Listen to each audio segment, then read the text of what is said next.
Welcome back to another episode of This Film Not Rated, a branch of the Music City Drive-In podcast, and we're doing something a little different today. The main reason why we're here, we talk about movies that we watched this week while trying to talk as objectively as possible, and this week that movie is Thor, Love and Thunder, and also this week we have Eric back in the gauntlet. Yeah. Just to re-explain real quick, this whole show is just about how far can we possibly be objective. I'm going to go as far as I can being objective about Thor, Love and Thunder, and when I'm out, I'm out.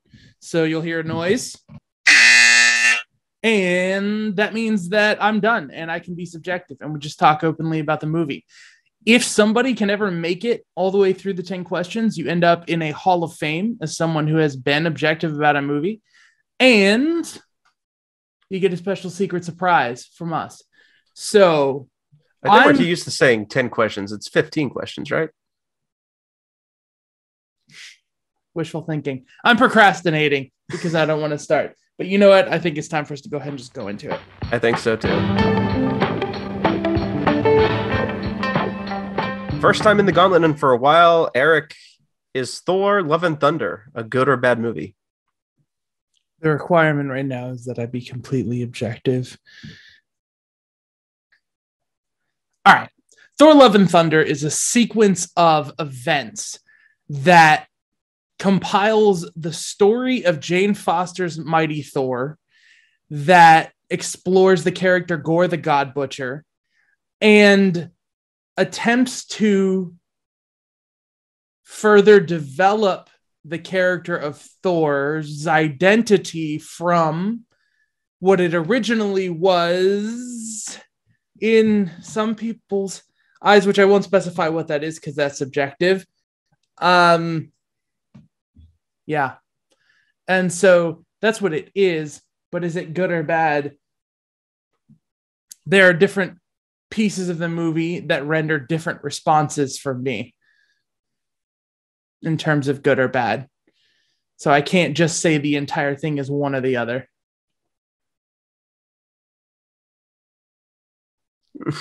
Just a little bit. Like, well, we'll have to determine whether or not to make this a rule or not, to give a mulligan on a question or two. Might have to put a time limit on it. Yeah. But going on to the next question for the time being, what was the best scene in Love and Thunder? Oh. Do I want to joke answer this or do I want to really answer this?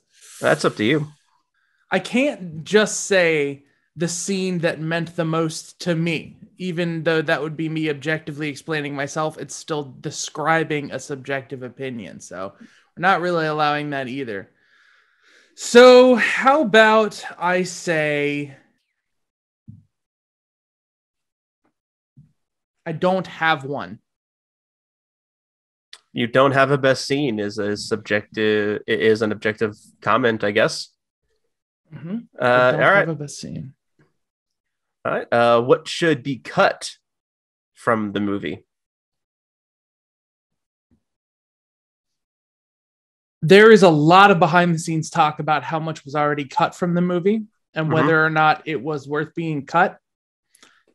And I believe that a majority of the discourse around the movie is that there was too much cut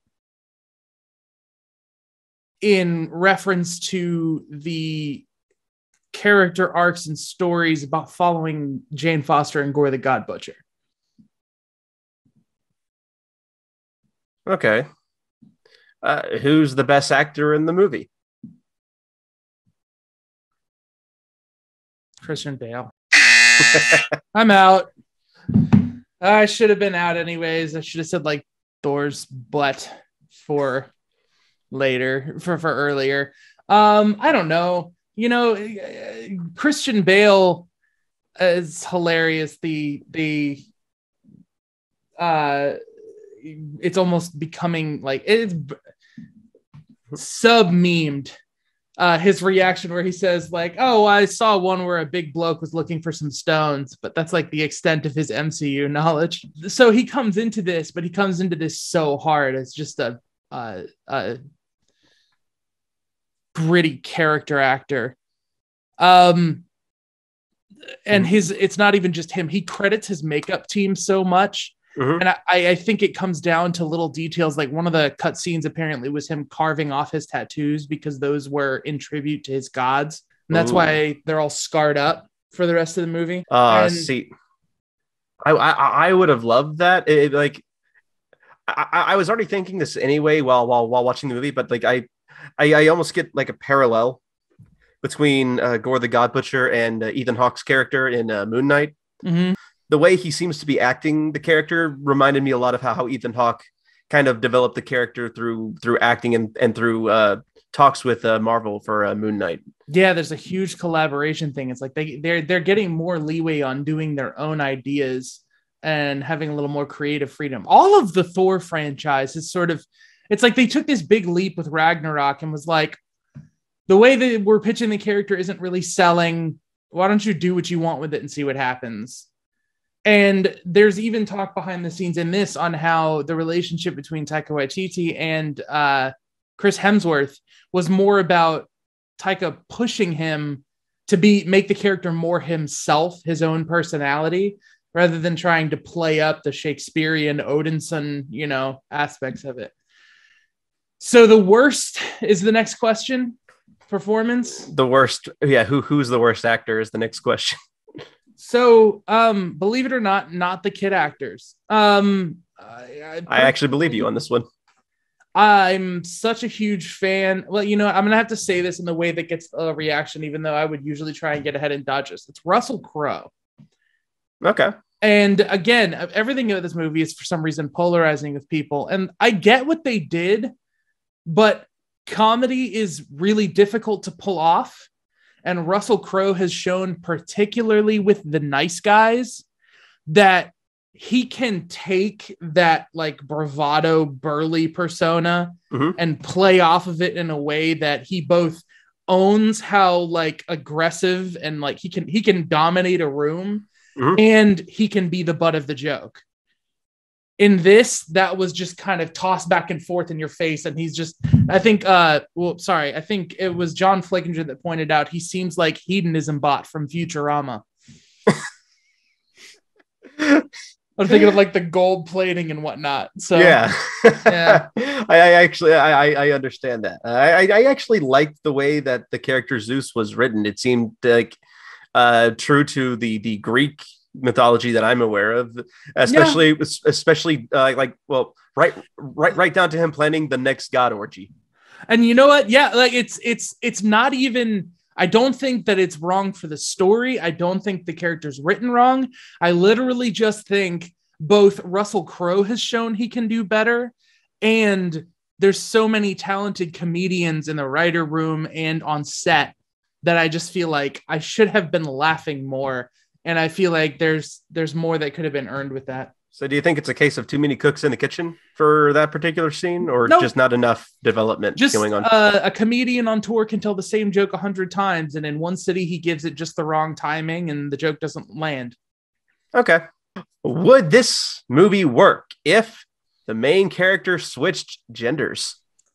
Well, this is an interesting kind of what it's question about. Yeah, I was about to say, like this is a very on point question for this movie in particular. No, I don't think so, because I don't think flipping race or gender in this one would have really changed anything at all. Yeah, I kind of agree on that one. You have the same sort of backdrop that we're thinking of, where because of some elements towards the ending, you touch on the idea of motherhood versus fatherhood, and what the differences are there, but this is so much more about how they're sort of inhuman. It's like gods and anthropomorphized hammers. Yeah. It's not really as much about a human experience. So I don't think, I think it wouldn't matter if you changed the genders of the characters. Okay. Give the best quote from the movie. There are a lot of attempts at really good quotes. There's a whole running joke about a catchphrase.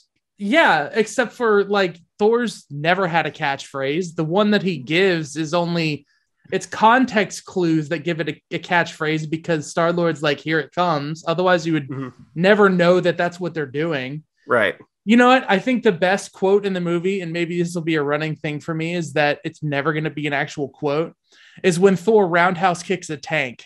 I think that's my favorite quote from the movie. That's got to be the greatest thing ever. Like, yeah, just it's that opening. I was gonna say it's like 80s schlock action stuff, but I can't even call it that. It feels a little bit too modern. Yeah, I think it's definitely credit to Taika Waititi embracing their superheroes. We started this universe trying to ground him in reality and do all this kind of stuff, and he's like, yeah, but we've already been to space. Like, it's just roundhouse kick that tank. We don't even know how gravity works. It's another planet. Just go. What was the point? Oh, sorry. What should have been added to the movie is what the actual next question is. Okay, so Taika Waititi is a very relaxed personality. He's very good with the flow. He's very comfortable in his own skin, and I have a lot of respect for him and in his art, and I love all of that. But there's something very telling about what he says in some of the behind the scenes, which is like, he has no problem with swinging immediately between like the most out there type of comedy to the most intimate and dramatic moments. He's like, yeah, whatever, who cares? Who says there has to be rules around this stuff? Just throw them together. I mean, you had such a good performance coming out of Natalie Portman and coming out of Christian Bale, even coming out of Chris Hemsworth. It's cathartic to feel things both in humor and in drama. I don't think they cared as much about the catharsis of drama. So I think I would add more to chop up and let the moments that are supposed to be taken seriously breathe. I actually kind of agree with a lot of that. And it felt to me, again, going into subjectivity here, that all the sensitive moments were constantly undercut by jokes. The thing that pops to my mind is when they're going to that place where all color is running from. It's probably the most intense you get with Jane and Thor outside of the hospital scene. And in one of the moments, Thor tries to play off a joke with the space dolphins, and then I know what you're talking about. Yeah, you just take out that one joke in between them, and instead have the emotion of their talk lead right into her grabbing his pinky. Yes, exactly. That would have been. I think that would have worked so well, but you never know. Maybe it wouldn't for anyone. Maybe they test screen that and everyone was like, this movie's too cheesy, because it does get a little campy. But I think the parts that are a little more cheesy, I think, come from when the comedy isn't earned more than the sincere stuff. So I don't know. So now the actual question this time: what was the point of this story? The point of the story, Love and Thunder, was Love and Thunder. And, it's being talked about as the Marvel Cinematic Universe's first romantic comedy. And that's kind of the whole idea. Like, compassion that is absent from this universe's gods for their people. It's the difference between a god and a human is in this line. They draw a line, which is compassion and love. And so the idea is Thor is different and is a hero here, whatever Thor, because they have compassion and love. Is there another movie that is better than this one for a similar experience? Thor Ragnarok. I mean, I have to agree. Taika Waititi kept saying he doesn't like doing the same thing twice, and he wanted this one to feel different, but it's just like aesthetically and comedic wise, it's Thor Ragnarok with like a different, with like slightly different shadings. It is different. The things that are the same are usually only different because of the performances. So Thor and Valkyrie are essentially the same. They're just, they're giving the same performance, but they're doing different things. Valkyrie was just kind of there. I can't think of a single thing that she did that someone else couldn't have done, and then she gets stabbed. Yeah. And then you have, which, you know, it goes back to the old writing thing, is if you have something in there and it doesn't lead towards your punch, take it out. Although I have to say, again, one of my favorite lines that isn't a line from the movie is when she kisses the maiden's hand before she leaves. That was good. So that was good. So, did you learn anything about making movies from watching this? I learned that color is not always your friend. Just because something can be bright and colorful does not necessarily mean it's going to automatically remind you of a comic book, and therefore you should do it. He is so great at paneling. Like I feel like you can watch this movie and you can blink at every time this would have been one panel, this would have been the next panel. Like, he has such a great handle on blocking and sequencing comic books into a visual form. Because I've seen movies like Boy and Hunt for the Wilder People that are nothing like this, you know? And he has a really good handle on telling like a story that could be a comic book come to life. What would make you watch this again? See, it's getting to the point that I'm like, I am someone who likes to collect, and I always wanted to collect the main Marvel story. Thor in general has always run adjacent to the main Marvel story. I've never totally understood why his story wasn't the one that was gradually pulling in Infinity Stones. You know, right? It's so weird how they feel like they didn't know what to do with it, and the whole time they're like, we want to introduce the cosmic side of the MCU, but what to do with Thor? And we're in this weird space where a lot of people are confused because you have to follow TV shows to kind of know what's going on, where we established that the events with Thanos all happened within a sacred timeline, a sacred string of events. Yes. Where only a few different multiverses were allowed to be explored and in between. Yeah. That got broken. Now everything is in chaos and threats are coming from literally infinite possibilities. Does this story matter as a chapter in that story? As of right now, I can't see where it fits in. It's so far removed from everything else that it's hard to see. Who knows? I mean, Eternity, that character looks straight up like it's pulled from the comic books. And so, you know, it touches at things that are at the far reaches of what, you know, matters in the MCU, but it's like, it's just so bizarre how little consequence something that reaches so far out into the galaxy can be. Okay. Would Nicolas Cage have made this a better movie? I feel like this is going for the kind of aiming at internet culture in that way that Nicolas Cage is popular. So I feel like he would just fit. I don't think he would make it better. As Gore the God Butcher. Yeah. You leaned into the comedy a little bit more. It'd have been a little more even toned. Anyways. Okay. So who would you cast the lead character? So for this one, would you cast Christopher Hemsworth as a different lead in the MCU, or who as a lead character in the DCEU? Well, that's what I was thinking. If you are talking about an MCU movie, you have to do DCEU. So Chris Hemsworth in the DCEU, I think he would make a pretty good Guy Gardner. He could give you a little attitude, but he'd be likable. Yeah, I can see that. I could possibly see him playing Green Arrow. Yeah. The thing is, I like the idea of Green Arrow as a joke more than being the one making the jokes. I'd like him to take himself seriously. And Chris Hemsworth can do that, but it's kind of a waste if you're not using him for his humor in some degree. Well, I guess, you know what? If they did a multiversal Aquaman, and you got to see like original Aquaman with his hair curled up and like wearing Speedo, like not Speedo. Oh my gosh. No, yeah, Aquaman in a Speedo. Chris Hemsworth would be a great Aquaman in a Speedo. All the ladies would love it. Just with the picture alone.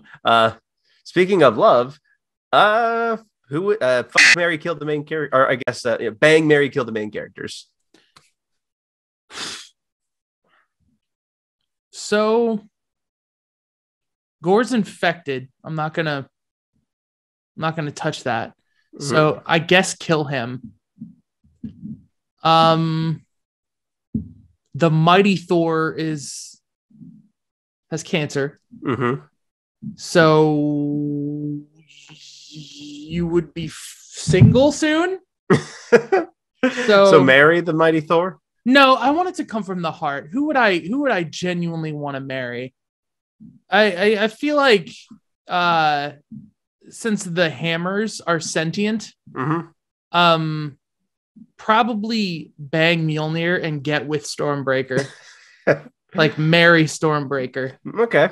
And then we kill Gore together. Thor, Korg, and Gore. Mm-hmm. And I think as far as Mary goes, I think I'd go for Valkyrie, to be honest. I just don't think she's ready. You know, that's the only issue. That I guess that. But you'd like tell her that you're saving yourself for her and see what happens. Oh God, I hate that situation. I'd get out of that instantly. But like let's say she was ready to move on and like try and just explore life again. That she would be the one that I'd go for. She's the one who has seen the dark side of Valkyrie. If you want to go on life's adventure, I don't know how do you end this? Never mind. I'll be your life support. As far as goes, as far as bang goes, like as crude as it is, like Jane Foster is about to die, but she is still very much bangable. I'd probably go Jane Foster on that one. Yeah, but see, that's so heartless. Would you want to just use her and she knows she's just being used and that she's gonna die? You'd have to do a really, really good job. Because if you didn't, it would be such a waste of her time. It'd be a very crappy last memory as well. Well, no one's saying it's the last one. Are you going to kill her also? Is she both? Time is a factor here. Mercy kill her after you. This is messed up. It's a little too messed up. If it's not Jane Foster, then No, it can be Jane Foster. I'm just saying. I know.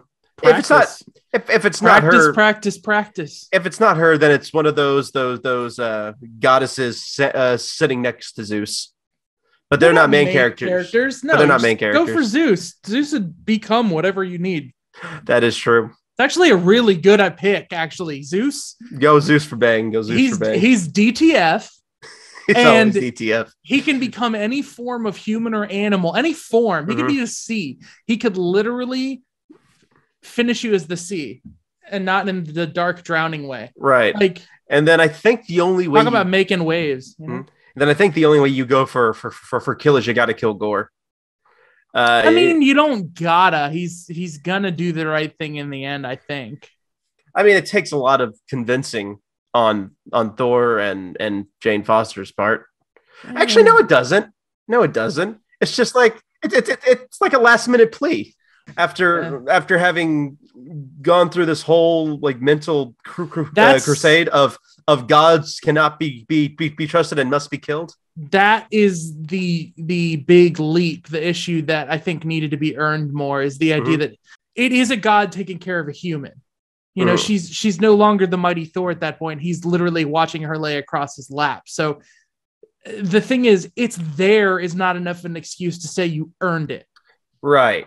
And I just don't think they earned that character is like, yeah, my daughter can be raised by this person forever. Like, there's a line that's in the trailer that appears nowhere in the movie to my memory. And it's Gore saying you're different from the others. I don't remember that line coming up anywhere. And like quite literally, you could have put that line somewhere. You could have thrown in a couple like extra scenes of Thor doing like godly heroic stuff, contrary to Gore's central belief that gods are bad, and they're just not there. Anything that they had on the cutting room floor that showed Thor being what Gore wanted the gods to be should have stayed in the movie.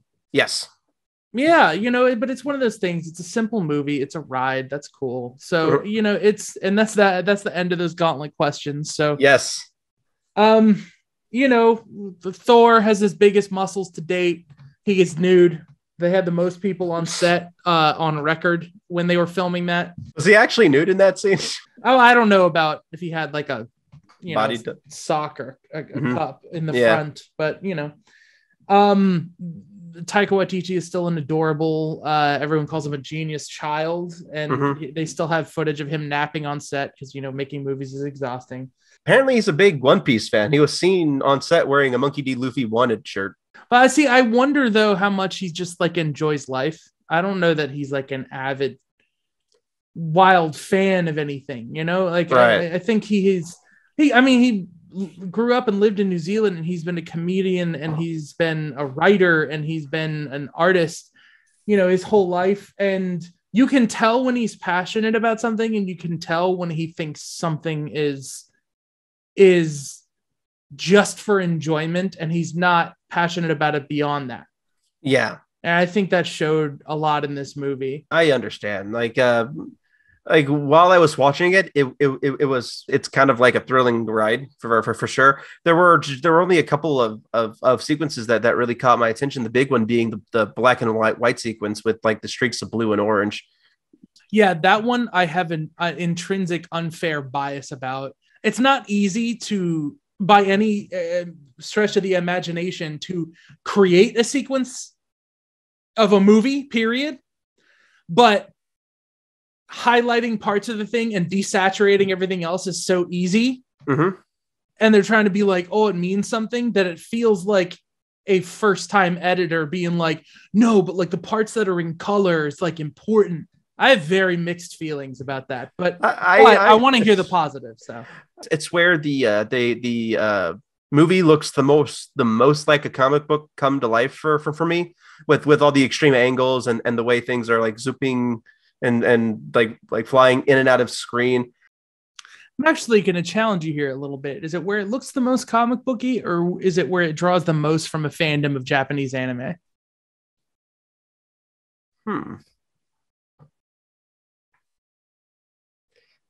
Maybe a bit of both. Maybe a bit of both. I mean, every shonen anime I can think of has the sequences of debris while the characters charge up and smash into one another. You know, like that's very specifically Dragon Ball Z. But yes, you're right. Naruto for sure. One Piece maybe doesn't have the one that like smash into each other, but they definitely have that dynamic fluidity of the, you know, camera. I think it's called like Sakuga or something like that. But maybe that's why that stuck out to me. Maybe I'm such an anime simp that I'm just biased towards liking it. Yeah, I think this is just such a neutral, enjoyable thing that it has not changed my feelings or opinion on anything. About the only thing that I was like, oh, well, that's interesting, like around the end of the movie, was Thor being a single dad now. And the dynamic between Thor and his adopted daughter in that last scene was just something worked about it. I don't even know how to explain it. It's like just she's being a child with literal cosmic powers, and Thor is being a dad with cosmic powers. That's the best way that I can explain it. And when she tries to kill him with that beam at the end, and he deflects it with a pen, he's like, oh, look, you ruined the pen. Now I got to get another one. And the whole concept, you know, fathers and sons is done all the time since Star Wars, you know, decades. Yeah. But parents and children and human lineage and faith and all of these things are at play in this thing that doesn't seem to... It seems to be aware that they're at play, but it doesn't really care too much because it's like the cool kid who's like, if you care, that's lame. So I would love to see more of Thor having to take care of the kids and Yeah. not making a bunch of jokes about how like I'm hungry and like, you know, Thor's like, oh, taking care of kids is hard. No, I think they could have done a really great job with it, because that's like all of Taika Waititi's work. I mean, even What We Do in the Shadows is about them taking a new vampire and introducing him to the lifestyle and having to shepherd him in. Right. So then you have Boy, a child's relationship with his father. You have Hunt for the Wilder People, fostering a child. It's a situation where you can see, yeah, he maybe tried to do something different from Thor Ragnarok in here. And this is a little bit of a personal work for him. He didn't just abandon it as something he had to do for Marvel. Like, you can see his work and you can see that it's changing every day, but behind the scenes, he's also changing the script. Like, I've mentioned this before too, but you know how some actors that come in from the outside, like Jake Gyllenhaal, stop bothering to learn their lines after a little bit because they're so frequently changing during production. They'll get a new script the day of. Right. Apparently a bunch of them stopped doing that in this too, because Taika Waititi kept adjusting the story as they were going. And that's a continual thing with Marvel, is they keep their stuff is always in multiple stages of production. Yeah. And then they'll come back for reshoots. They'll shape the product. And on the one hand, it's kind of cool because it's everybody getting their say. Like, if you stopped and you were beholden to a script that you wrote 2 years ago, you might not be able to. It's a pop culture thing. It's not a for the ages thing. Right. It's what's popping in culture. So, yeah, I said that. So it's a kind of a smart way to deal with it, but at the same time, it kind of makes a bunch of stuff feel like it doesn't have any punch. Yeah, and it's not just like you mentioned in the middle of it. I mean, I'm sure Kevin Feige has his hands like all over this, so continuity stays the same. But you're changing things in the middle of production that could very well have an effect on the universe as a whole. Yeah, and you just don't know, and maybe Feige doesn't catch it in time. Like he's already mad at the guys doing the trailers because he claims they're giving too much away. So like, it's how much more control will Feige have over these projects as time goes on to keep that consistency? I like the idea of there being a storyteller at the helm, and I've always thought of Kevin Feige as part storyteller who's a fan of the comics. And there's a couple of executives that are like that, and he seems to be pretty sure-footed. So I'm comfortable with him, you know, having that control. It's just, I'm not like I have a whole story. Up to Endgame is a whole story. So I would love to support individual little stories, and this is one where it's just like, that was fun. Yep. And so now I'll wait for the next one that's going to be like something I'm passionate about and want to support, you know? So I don't know. I don't want to seem super down on this. Thor Love and Thunder, not rated.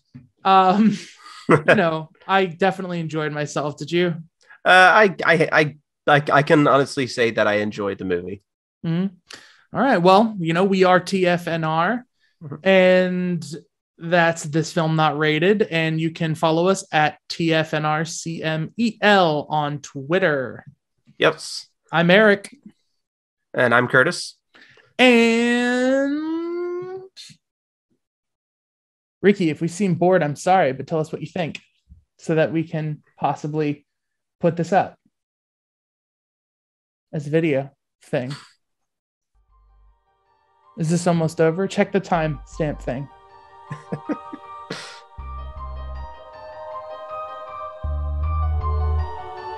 Okay, bye.